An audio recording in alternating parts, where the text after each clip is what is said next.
ನಮ್ಮ ಜಗತ್ತಿಗೆ ಜ್ಞಾನವೇ ಬೆಳಕು. ಅಂತಹ ಬೆಳಕು ಮರೆಯಾಗಿ ಜಗತ್ತು ಅಂಧಕಾರದಲ್ಲಿ ಮುಳುಗುತ್ತದೆ. ಅದು ಹೇಗೆ ಅಂತ ಈ ವಿಡಿಯೋದಲ್ಲಿ ನೋಡೋಣ. ಒಮ್ಮೆ 12 ವರ್ಷಗಳ ಕಾಲ ಭೀಕರ ಬರಗಾಲವೊಂದಿತ್ತು. ಆಗ ಗೌತಮ ಮುನಿ ತಮ್ಮ ತಪಶಕ್ತಿಯಿಂದ ತಮ್ಮ ಆಶ್ರಮದ ಪರಿಸರದಲ್ಲಿ ಮಳೆ ಸುರಿಸಿ ಸಸ್ಯ ಸಮೃದ್ಧಿ ಪಡೆದಿದ್ದರು. ಎಲ್ಲ ಋಷಿಗಳಿಗೂ ಅವರ ಆಶ್ರಮದಲ್ಲಿ ಆಶ್ರಯ ದೊರಕಿತ್ತು. ಎಲ್ಲ ಋಷಿಗಳು ಜಪ, ತಪ, ಯಾಗ ಮಾಡುತ್ತಾ ಸಂತೋಷದಿಂದ ಇದ್ದರು. ಬರಗಾಲ ಮುಗಿದ ನಂತರವೂ ಗೌತಮ ಋಷಿ ಇತರ ಋಷಿಗಳಿಗೆ ಆಶ್ರಮ ಬಿಟ್ಟು ಹೋಗಲು ಅನುಮತಿ ನೀಡಲಿಲ್ಲ. ಇತ್ತ ಪಾರ್ವತೀ ದೇವಿಗೆ ತನ್ನ ಗಂಡನ ಶಿರದ ಮೇಲಿದ್ದ ಗಂಗೆಯನ್ನು ಧರೆಗೆ ಇಳಿಸಲು ಕಾಯುತ್ತಿದ್ದಳು. ಆಗ ತನ್ನ ಮಗ ಗಣೇಶನಿಗೆ ಈ ಸಂದರ್ಭವನ್ನು ಉಪಯೋಗಿಸಲು ಹೇಳಿ ಆಶ್ರಮದ ಋಷಿಗಳ ಬಳಿಗೆ ಬ್ರಹ್ಮಚಾರಿಯ ವೇಷದಲ್ಲಿ ಕಳಿಸುತ್ತಾಳೆ.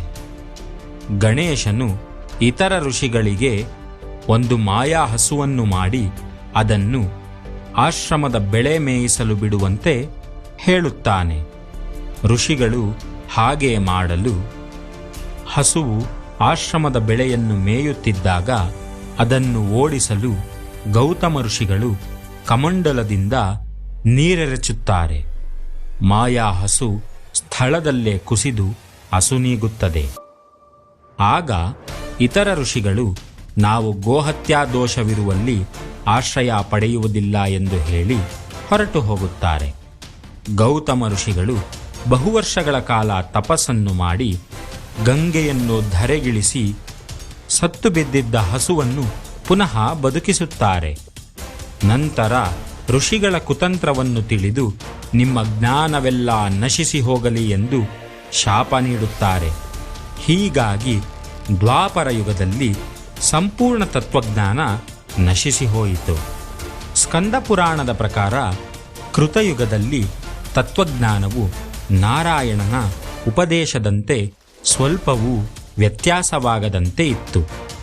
ಧರ್ಮವು ತಪಸ್ಸು, ಶೌಚ, ದಯೆ, ಸತ್ಯ ಎಂಬ 4 ಪಾದಗಳ ಮೇಲೆ ನಿಂತಿತ್ತು.